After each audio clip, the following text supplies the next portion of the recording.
Perjuangan Yulia, bocah rawat ibu idap gagal ginjal kronis, ditinggal bapak dan kerap dibully teman. Kisah Yulia, seorang siswa kelas 3 SMP asal Kabupaten Bandung Tengah, menjadi sorotan usai viral unggahan yang memperlihatkan perjuangannya merawat sang ibu.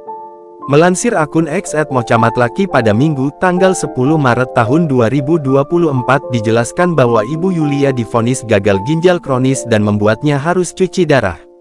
Terlihat, Yulia tengah merawat dan mengoleskan minyak kayu putih ke perut sang ibu yang tampak membesar. Teman-temannya pun sering membuli Yulia karena kondisi sang ibu tersebut.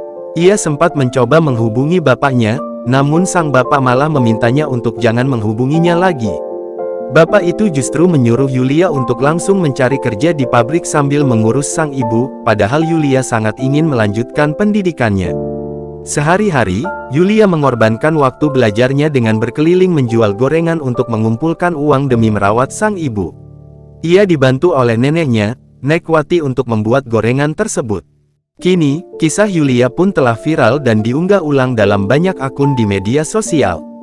Netizen yang simpati kepada Yulia pun ramai memberikan komentar dan doa.